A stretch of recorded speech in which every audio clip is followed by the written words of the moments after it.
और चलिए बढ़ते हैं आगे। रेसिडेंट डॉक्टर्स का कार्य बहिष्कार आज भी हुआ। डॉक्टर्स के कार्य बहिष्कार का आज दूसरा दिन रहा। 2 घंटे के लिए आज भी रेसिडेंट्स ने कार्य बहिष्कार किया। सुबह 8 बजे से 10 बजे तक रेसिडेंट्स ने कार्य बहिष्कार किया है। मूलभूत सुविधाओं की इनकी मांग है। सरकार के साथ बातचीत भी हुई लेकिन बेनतीजा रही।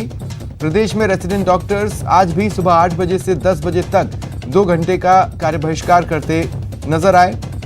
और इस वक्त जब आप न्यूज़ 18 राजस्थान पर मारो राजस्थान का ये बुलेटिन देख रहे हैं तो अब से ठीक 1 मिनट बाद रेसिडेंट्स काम पर लौट आएंगे। 2 घंटे की जो मियाद है वो कुछ ही सेकंड्स में पूरी होने वाली है, जिसके बाद ये काम पर लौटेंगे। बीती रात रेसिडेंट डॉक्टर्स की सरकार के साथ वार्ता हुई लेकिन कोई नतीजा नहीं निकला। इसके बाद Jaipur association of resident doctors की सोमवार को देर रात जनरल बॉडी मीटिंग हुई। आज भी कार्य बहिष्कार का उसमें फैसला लिया गया। जार्ड के अध्यक्ष डॉक्टर अशोक विश्नोई ने बताया कि राज्य सरकार से रेसिडेंट डॉक्टर्स मूलभूत सुविधाओं की मांग कर रहे हैं। इसके बावजूद सरकार की ओर से अब तक कोई भी लिखित कार्रवाई नहीं की गई है। यदि सरकार फिर भी कोई ध्यान नहीं देगी तो रेसिडेंट डॉक्टर्स का आंदोलन और तेज करना होगा, जिसकी जिम्मेदारी सरकार की होगी। रेसिडेंट डॉक्टर्स ने कार्य बहिष्कार के दौरान RUHS की ड्यूटी, इमरजेंसी ICU की सेवाएं सुचारू रखने की बात कही है। और लीजिए, ये आपको जानकारी देते देते 10 बज चुके हैं और अब रेसिडेंट्स अपने काम पर लौट रहे हैं।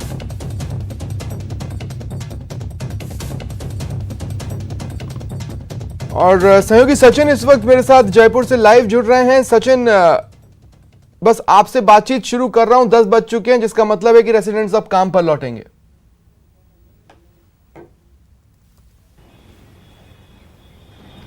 बिल्कुल, देखिए स्वप्निल, रेजिडेंट डॉक्टर्स का आज दूसरे दिन भी कार्य बहिष्कार जारी रहा और 8 से 10 तक का कार्य बहिष्कार था, जिसकी अवधि अब समाप्त हो चुकी है। हमारे साथ रेजिडेंट डॉक्टर्स के जो पदाधिकारी हैं जाड़ के, वो सभी लोग मौजूद हैं। उनसे बात कर लेते हैं कि आखिर कब तक इस तरह से चलता रहेगा। अध्यक्ष अशोक विश्नोई से बात करते हैं। सर, कल आपकी जनरल बॉडी की मीटिंग हुई थी, आपने तय किया कि आज भी कार्य बहिष्कार करेंगे, वो मियाद अब खत्म हो चुकी है, अब आगे क्या? कल हमारी 3 से 4 क्रम में मीटिंग चली, जिसमें MD NHM doctor Naresh Thagral sir थे, सुनील शर्मा सर जो हमारे जॉइंट सेक्रेटरी है मेडिकल एजुकेशन के वो थे, हमारे AJ मेहता सर जो हमारे एडिशनल प्रिंसिपल है वो थे। हमारी मीटिंग्स चली लेकिन उन्होंने गवर्नमेंट की तरफ से आश्वासन दिए हैं सिर्फ, लेकिन अभी वक्त आश्वासन का है नहीं, क्योंकि आश्वासन हम लोग 8 महीने से ले रहे हैं लगातार। और हम लोग इसीलिए खड़े हैं कि हमें ऑर्डर्स चाहिए, हमें व्यवस्थाएं चाहिए और तुरंत प्रभाव से चाहिए। तो हम लोगों ने इवनिंग में मीटिंग की, तो मीटिंग में यही बात निकल के आया कि अब आश्वासनों से काम नहीं चलेगा, अब तो हमें व्यवस्थाएं चाहिए ही चाहिए। और व्यवस्थाएं है ही बुनियादी। अगर हमारा रेजिडेंट पॉजिटिव आए तो वो जाए कहाँ? उसको अब यहाँ पे उसका घर भी नहीं है, कुछ नहीं, ये डायरेक्ट हॉस्टल के रूम में भी नहीं आ सकता।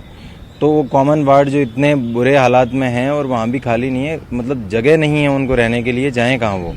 और ICU का कोई प्रबंध नहीं है। अगर किसी को सैचुरेशन फॉल होता है, किसी को पॉजिटिव आने के बाद 90 से नीचे सैचुरेशन ज़्यादा, तो उसको ICU की ज़रूरत पड़ेगी तुरंत, लेकिन ICU है ही नहीं इनके पास, कोई व्यवस्था नहीं है। तो वो व्यवस्था हमें तुरंत चाहिए, जो भी चाहिए वो ऑन पेपर ऑर्डर्स चाहिए।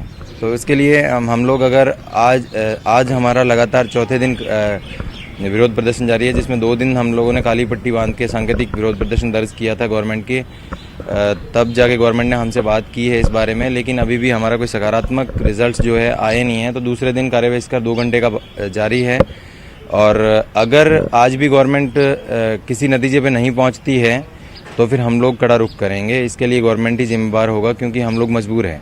विष्णु जी, आप कह रहे हैं कि मौखिक रूप से तो सहमति बन चुकी है, फिर लिखित आश्वासन नहीं मिल पा रहा है, क्या यही वजह है कि आप लोग भी अड़े में अपनी बात पर? बिल्कुल अड़ने की कोई बात नहीं है। देखिए, क्योंकि ये चीज़ें हमें पिछले 8 महीने से मिल रही है, मौखिक आश्वासन हमें मिलते आ रहे हैं, लेकिन हम मजबूरन हम इस रास्ते पे जा रहे हैं, क्योंकि हमें कोई सकारात्मक रवैया या फिर लिखित आदेश सरकार की तरफ से आया नहीं।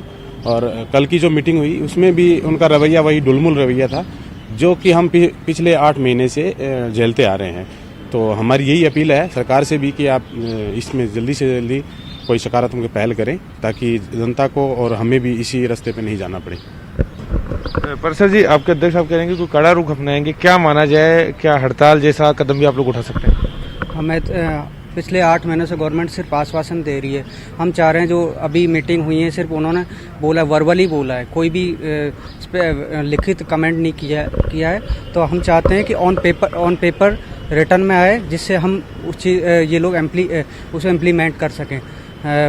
कॉलेज प्रशासन बोलता है कि हमें सरकार बोलेगी तो ही हम इम्प्लीमेंट करेंगे।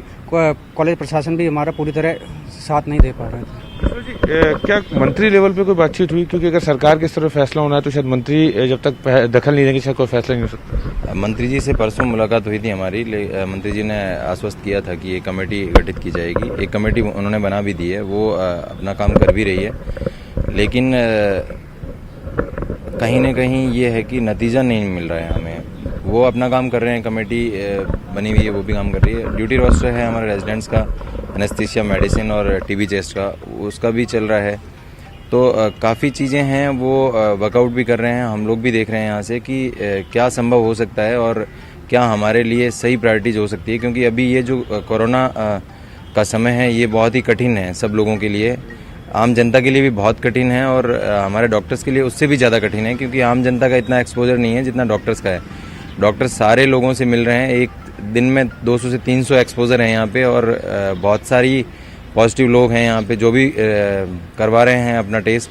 काफ़ी लोग पॉजिटिव आ रहे हैं, जनता भी काफ़ी पॉजिटिव, हमें मरीज़ भी पॉजिटिव आ रहे हैं। तो हमारा एक्सपोजर कहीं ज़्यादा है जनता से, तो हमें कंसर्न करना पड़ेगा इस बारे में कि हमें आईसीयू की ज़रूरत ज़रूर पड़ेगी, और आईसीयू हमें चाहिए पहले से कि भाई ये आईसीयूज़ हैं अपने लिए अच्छी क्वालिटी के, जो अपने लिए बना रखे हैं, वो प्रायोरिटी बेसिस पे हमें मिले। आगे क्या कुछ होगा? कोई मीटिंग होगी उसमें तय करेंगे या आप तय कर चुके हैं कि कल क्या? आगे आज दिन तक का वार्ता का दौर, सरकार ने हमसे समय मांगा था कि आज दिन में हम लोग कंप्लीट कर लेंगे जो भी वर्कआउट उनको करना है, और शाम तक आपको रिजल्ट दे देंगे। अगर आज शाम को नहीं बन पाती हमारी सहमति तो फिर नेक्स्ट जीबीएम करेंगे शाम को, और ये क्लियर मैसेज है कि कल से पूर्ण कार्य बहिष्कार होगा। ठीक है। देखिए, डॉक्टर अशोक विश्व जाड़ के अध्यक्ष ने कहा है कि अगर आज शाम तक सहमति नहीं बन पाती है तो कल से पूर्ण कार्य बहिष्कार पर डॉक्टर चले जाएंगे। ठीक है सचिन, बहुत बहुत शुक्रिया आपका हमारे साथ जुड़ने के लिए और तमाम जानकारी के लिए। बढ़ते आगे, जोधपुर शहर के सबसे बड़े एमडीएम अस्पताल में सफाई कर्मियों ने फिर से हड़ताल की है। अस्पताल के कोरोना विंग में तैनात सफाई कर्मियों ने बढ़ते कार्य के लोड के चलते स्टाफ बढ़ाने की मांग को लेकर हड़ताल शुरू कर दी है। सफाई कर्मियों ने वेतन में बढ़ोतरी की भी मांग की है। इस बीच अस्पताल प्रशासन सफाई कर्मियों से समझाइश में जुटा है। सफाई कर्मियों का कहना है कोरोना विंग में मरीजों की संख्या लगातार बढ़ रही है। 5 वार्ड में सिर्फ एक सफाई कर्मी से कार्य करवाया जा रहा है। विंग में सफाई से लेकर दवाइयां लाने तक सभी काम सफाई कर्मी से करवाए जा रहे हैं, जिससे काम का प्रेशर बढ़ गया है। एक भाई 2 भाई जी ने 5-5 भाड़ा देवे, 5 भाड़ में आज तक काम किट फेर 5 भाड़ा में भाई जी कद किट फेर ने काम करेला 5 भाड़ा 2 भाई जी अनपेमेंट हमें से मनन 4000 दे 4000 मैंने 5000 में कोई मनन पूरा खरीद लिया। जी में दवाई बीजी गोली सब जाओ किट में टोले ले लेन जाओ बिन हाथे। तो डॉक्टर नेराज, सिस्टर नेराज, स्टाफ री सुनो के मरीज री सुनो, किन सुनो। आज आपने काम छोड़ दिया, हड़ताल कर दिया आपने हड़ताल बनन हड़ताल कर। बड़ी खबर, जैसलमेर में 2 बच्चों की मौत हुई है। डिग्गी में डूबने से इन बच्चों की मौत हो गई। नाचना क्षेत्र में ये घटनाक्रम सामने आया है। बेहद दुखद खबर, जैसलमेर में 2 बच्चे डिग्गी में डूब गए। जैसे ही ये जानकारी परिवार वालों को मिली, परिवार वाले शोक में डूब गए। और इस बीच आज मुख्यमंत्री अशोक गहलोत की 2 समीक्षा बैठकें प्रस्तावित हैं। पहली 1 बजे जीएडी के साथ बैठक होगी, प्रशासनिक सुधार विभाग की भी समीक्षा होगी, और दूसरी बैठक 5 बजे आईटी की समीक्षा बैठक प्रस्तावित है।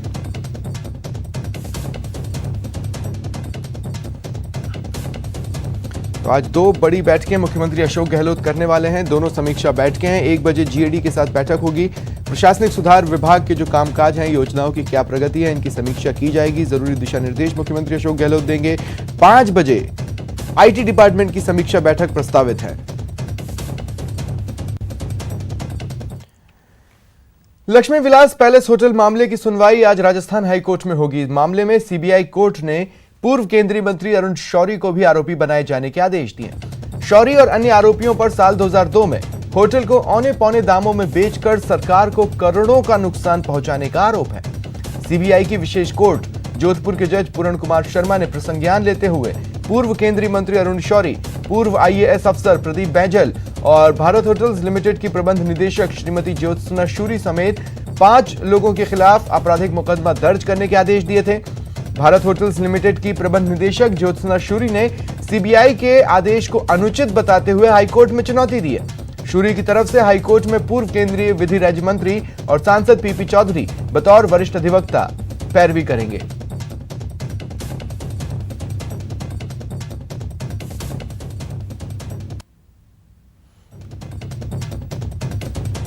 और इस पूरे मामले को जान लीजिए। 2002 में उदयपुर की बेशकीमती जमीन लक्ष्मी विलास होटल को तत्कालीन केंद्र सरकार ने the Lalit group of hotels को मात्र 7 करोड़ 52 लाख रुपए में दे दी थी, जिससे सरकारी खजाने को 244 करोड़ रुपए का नुकसान हुआ। फतेह सागर झील के किनारे बने इस बेशकीमती होटल को बेचने का उदयपुर में काफी विरोध हुआ। द ललित ग्रुप के इस विनिवेश को गलत मानते हुए उस समय से ही इसे रद्द करने की मांग उठने लगी थी। उसके बाद इसकी सीबीआई जांच के आदेश हुए।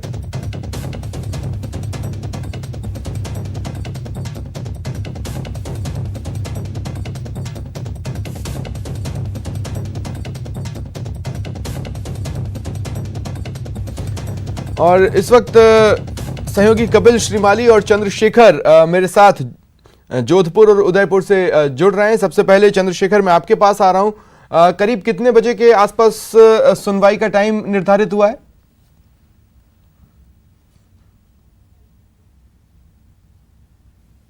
तो आज जो वाद सूची जारी की गई है आज के लिए, उसमें जो 61, 62, 63 और 64 तक जो है ये याचिका सूचीबद्ध है और राजस्थान हाईकोर्ट जस्टिस दिनेश मेहता की कोर्ट में ये सुनवाई प्रस्तावित है और लगभग ये माना जा रहा है कि करीब 11:30 से 12 या 1 बजे तक इस सुनवाई में इस मामले को जो है सुनवाई की जा सकती है। सबसे बड़ी बात करें तो जो है पूर्व जो केंद्रीय मंत्री है पीपी चौधरी, जो शूरी की तरफ से सुनवाई जो पैरवी कर रहे हैं। इसके अलावा जो तत्कालीन वित्तीय विनिवेश सचिव थे प्रदीप बैजल, उनकी तरफ से जो है निशांत बोरा जो है पक्ष रखने वाले हैं। इसके अलावा अगर बात करें तो जयपुर से जो अपराधी की ओर से पूनम चंद जो है अपना पक्ष रखेंगे भंडारी। इसके अलावा मुंबई से भी जो है अधिवक्ता वीडियो कॉन्फ्रेंसिंग के जरिए इस मामले में जुड़ेंगे। जी चंद्रशेखर, एक बात और, अगर वकीलों से आपकी बातचीत हुई हो दोनों ही पक्षों के, तो किस तरह की तैयारियां हैं और दूसरा क्या क्या आज हो सकता है?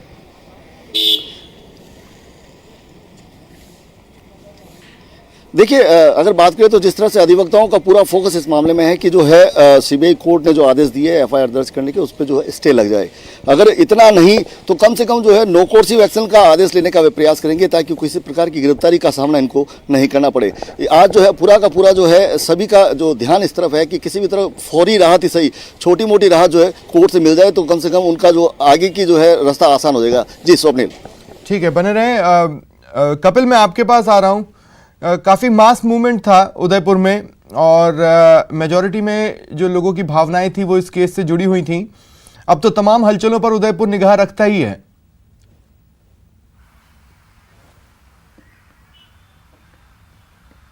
बिल्कुल, देखिए 2002 में जब ये विनिवेश किया गया था उस दौरान महज 7.5 करोड़ में विनिवेश को लेकर उदयपुर में जन आंदोलन काफ़ी तेज हुआ था, लेकिन हाई प्रोफाइल मामला होने के चलते सभी आवाज़ दबा दी गई। हालांकि कुछ लोग ऐसे थे जो कि पिछले 18 साल से लगातार लड़ाई लड़ते आ रहे हैं और सीबीआई ने जब इस पूरे मामले में प्रसंज्ञान लिया तो सीबीआई को सारे महत्वपूर्ण दस्तावेज उपलब्ध कराने में भी उदयपुर के कुछ लोगों का विशेष योगदान रहा है। उसमें अंबालाल नायक नाम के एक व्यक्ति विशेष तौर पर रहे जिन्होंने सीबीआई को सारे दस्तावेज दिए हैं, ये प्रूफ दिए हैं कि कैसे एक 252 करोड़ रुपए की संपत्ति को 7 करोड़ 52 लाख रुपए में उसको निजी हाथों में सौंप दिया गया। इस मामले में अब सीबीआई कोर्ट के फैसले के बाद में जैसा कि अभी चंद्रशेखर बता रहे थे कि आज सुनवाई हो सकती है, तो इसमें महत्वपूर्ण बात यह है कि आज जब सुनवाई होगी तो ज्योत्सना सूरी पहले ही हाईकोर्ट में अपील कर चुकी है और अरुण शौरी, प्रदीप बैजल, भारत होटल्स लिमिटेड की तरफ से अब आज जब सुनवाई के लिए अपील की जाएगी तो सबसे पहले गिरफ्तारी वारंट जो है उस पर स्टे लाने का प्रयास किया जाएगा ताकि ये जो सभी हाई प्रोफाइल आरोपी बनाए गए ये गिरफ्तारी से बच सकें। इसके अलावा सरकारी कब्जे में लक्ष्मी विलास होटल को ले लिया गया है। 15 सितंबर को ये निर्णय सीबीआई कोर्ट ने दिया था और 15 सितंबर को ही उदयपुर जिला कलेक्टर को एक मेल के मार्फत ये निर्देश दिया गया कि वे तत्काल प्रभाव से लक्ष्मी विलास होटल का पोजीशन अपने कब्जे में ले लें। जिला कलेक्टर ने 16 तारीख को सुबह पूरी टीम के साथ में लक्ष्मी विलास होटल का पोजीशन अपने कब्जे में लिया और रिसीवरी में होने का वहां पर बोर्ड भी लगा दिया गया, जिसकी अंतरिम रिपोर्ट 3 दिन के अंदर सीबीआई को पेश कर दी गई थी। हालांकि फाइनल रिपोर्ट के लिए और समय मांगा गया था, तो अब वो समय उसके लिए लगातार जिला कलेक्टर और उनकी टीम वहां पर वैल्यूएशन का प्रयास कर रही है। हालांकि अभी तक वैल्यूएशन पूरी नहीं हो सकी है। दूसरी ओर जो आरोपी पक्ष के वकील है वो इस बात को भी मुद्दा बनाएंगे कि आखिर एक ही दिन में संपत्ति का पोजीशन सरकार के हाथों में लेने का निर्णय क्यों दिया गया। सेम डे निर्णय होते ही जिला कलेक्टर को मेल के मार्फत पोजीशन लेने के लिए क्यों बोला गया। दूसरा, गिरफ्तारी वारंट से तलब किया गया, तो ऐसे में पहले समन जारी किया जा सकता था क्योंकि ये मामला 18 साल पुराना है। बेलेबल वारंट के थ्रू बुलाया जा सकता था, लेकिन सीधा गिरफ्तारी वारंट के थ्रू बुलाया गया है। आरोपी पक्ष के वकील इन सभी दलीलों के साथ में जाएंगे। दूसरा, सीबीआई ने 2 बार इस पूरे मामले को लेकर क्लोजर रिपोर्ट पेश की है। ऐसे में इस पूरे मामले को क्वेश कराने की भी आरोपी वकीलों की दलील होगी कि आखिर देश की सबसे बड़ी जांच एजेंसी जब किसी मामले पर 2 बार क्लोजर रिपोर्ट पेश कर देती है तो उसकी जांच पर क्यों सवाल खड़े हो रहे हैं। हालांकि इस निर्णय को देने से पहले जो ये क्लोजर रिपोर्ट थी उसको ये दलील देकर कोर्ट ने खारिज किया था कि एक ही जांच एजेंसी जो वर्ष 2014 में इस पूरे विनिवेश को गलत मानती है, बड़ा भ्रष्टाचार मानती है और एफआईआर दर्ज करती है, वही जांच एजेंसी 2019 में कैसे क्लोजर रिपोर्ट दाखिल कर सकती है। तो ये लेकर सीबीआई कोर्ट ने क्लोजर रिपोर्ट खारिज की थी, लेकिन अब इन सभी दलीलों के साथ में आरोपी पक्ष के वकील आज कोर्ट में पेश होंगे। जी चलिए, शुक्रिया आप दोनों का मेरे साथ जुड़ने के लिए और तमाम जानकारी के लिए। उदयपुर का होटल लक्ष्मी विलास अब सरकार के कब्जे में है, पर क्या आप उस शख्स को जानते हैं जिसने कौड़ियों में बेची गई करोड़ों की जमीन का घपला उजागर किया? नहीं तो चलिए जीत के इस नायक से मिलते हैं। हर साजिश को किया तार तार, 1911 को हर प्रलोभन के आगे घुटने टेकने से किया इनकार। चल भले कुछ भी आए, परंतु इतना बड़ा घोटाला हो और एकदम चुप होके बैठ जावे, देख लिया मक्खी को निगलने वाली बात थी। मंजिल तक पहुंचाई जुनून की लड़ाई,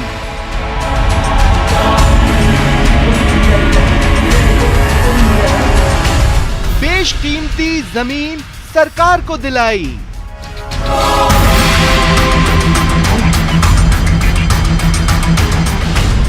जुनून के सिर जीत का सहरा।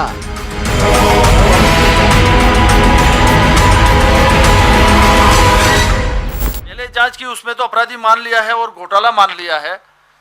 दूसरी जांच हुई उसके अंदर क्लोजर रिपोर्ट लगा रहे हैं।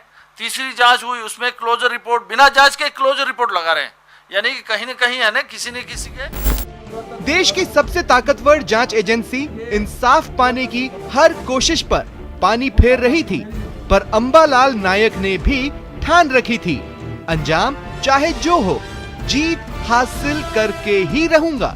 सरकार की करोड़ों की जमीन कौड़ियों के भाव नहीं बिकने दूंगा।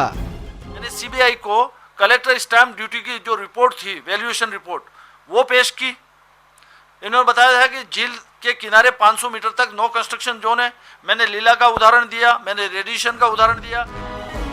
आखिर कोई कारोबारी कैसे बर्दाश्त कर सकता है कि उसका एक मुलाजिम उसके खिलाफ खम ठोक कर अदालत में खड़ा रहे। इसलिए अंबालाल नायक नौकरी से निकाले गए, धमकाए गए, पर हार नहीं मानी। अंबालाल की लड़ाई रंग लाई। खाना पीना हराम हो गया। मैं इस कंपनी के अंदर द ललित ग्रुप के अंदर 2002 फरवरी में इन्होंने टेक ओवर कर लिया था, 27 फरवरी को। तब से लेकर अक्टूबर 2003 तक मैं अंदर ही इनका कर्मचारी रहा, और कर्मचारी रहते हुए भी मैंने, कहते हैं ना कहावत है कि समुद्र में रहना और मगर से बेर करना, या ताला में रहना मगर से बेर करना, वो तो इन्होंने मेरे ऊपर दबाव भी डाला। लेक सिटी उदयपुर में स्थित द ललित ग्रुप के होटल लक्ष्मी विलास को सीबीआई कोर्ट ने सरकारी संपत्ति मानते हुए 2002 में हुए विनिवेश को रद्द कर दिया है।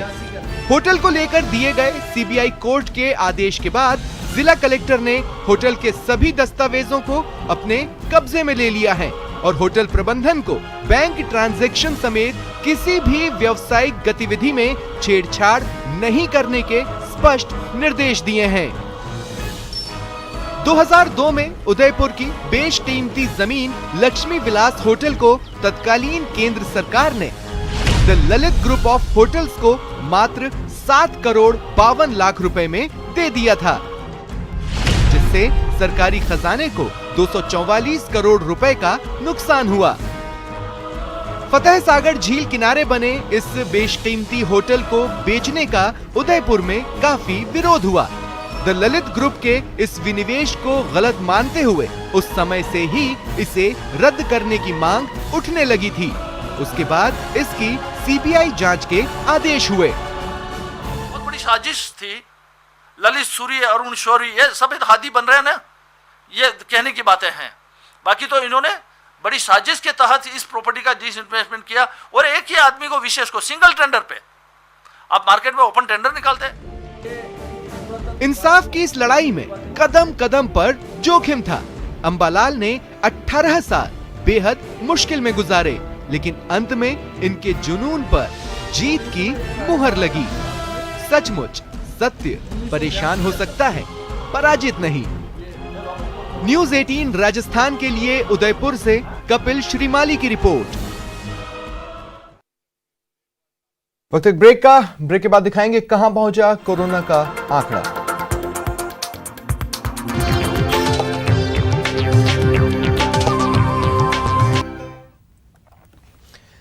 कृषि बिल के खिलाफ कांग्रेस ने मोर्चा खोल दिया है। इसके खिलाफ कांग्रेस देश भर में कई चरणों में आंदोलन करेगी। आंदोलन को लेकर एआईसीसी ने प्रदेश इकाइयों को टास्क दिया है। 24 सितंबर को राजस्थान कांग्रेस के प्रदेश प्रभारी अजय माकन पीसीसी में प्रेस कॉन्फ्रेंस करेंगे। 28 सितंबर को पीसीसी से राजभवन तक पैदल मार्च होगा और बिल को लेकर राज्यपाल को ज्ञापन सौंपा जाएगा। 2 अक्टूबर यानी गांधी जयंती को कांग्रेस किसान मजदूर दिवस के रूप में मनाएगी। 10 अक्टूबर को कांग्रेस किसानों का बड़ा सम्मेलन बुलाएगी और इसमें केंद्र सरकार की दमनकारी नीति के बारे में गरीबों और किसानों को बताया जाएगा। 2 अक्टूबर से 31 अक्टूबर तक कांग्रेस हर गांव में जाकर किसान विरोधी काले कानून के खिलाफ 2 करोड़ दस्तखत एकत्रित करेगी और 14 नवंबर को राष्ट्रपति को सौंपकर कानून को निरस्त करने की मांग करेगी।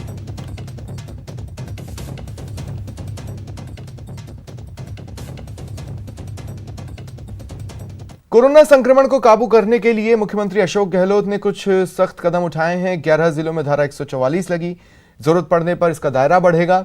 सरकार अन्य जिलों में भी धारा 144 लगा सकती है।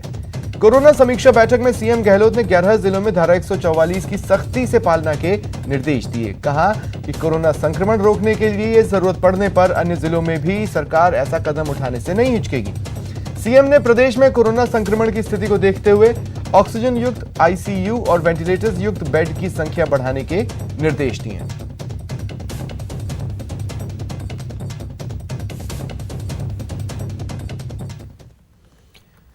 सीएम अशोक गहलोत ने कहा कि जनप्रतिनिधियों के सुझाव और स्थानीय जरूरतों को देखते हुए ग्राम पंचायतों में ग्रामीण विकास पथ, मिसिंग लिंक, सड़क नवीनीकरण अथवा मरम्मत के कार्य कराए जाएं।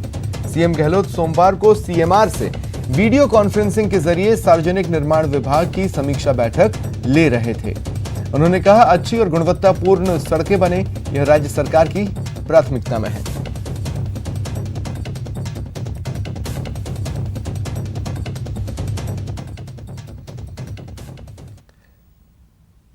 नरेगा में 90 दिन काम पूरा करने वाले मजदूरों को निर्माण श्रमिक कार्ड दिए जाएंगे। कार्ड मिलने के बाद नरेगा मजदूरों को भी भवन और अन्य सन्निर्माण BOCW श्रमिकों की तरह की सुविधाएं मिल सकेंगी। इससे अब नरेगा मजदूरों को दुर्घटना बीमा, इलाज समेत कई सामाजिक सुरक्षा योजनाओं की सुविधा मिल सकेगी। ग्रामीण विकास विभाग की समीक्षा बैठक के दौरान सीएम अशोक गहलोत ने यह फैसला किया। फैसले से करीब 40 लाख मनरेगा मजदूरों को फायदा होगा।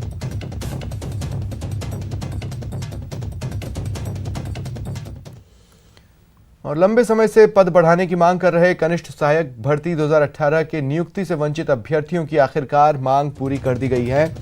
मुख्यमंत्री अशोक गहलोत ने कनिष्ठ सहायक भर्ती परीक्षा 2018 में 603 अतिरिक्त पदों के सृजन को मंजूरी दी। इनमें सामान्य वर्ग के 345, अन्य पिछड़ा वर्ग के 223 और अनुसूचित जनजाति के 35 पद हैं। संशोधित अर्थना के कारण नियुक्ति से वंचित हो रहे अभ्यर्थियों को इससे राहत मिलेगी और उन्हें विज्ञापित पदों के अनुरूप नियुक्ति के अवसर मिल पाएंगे।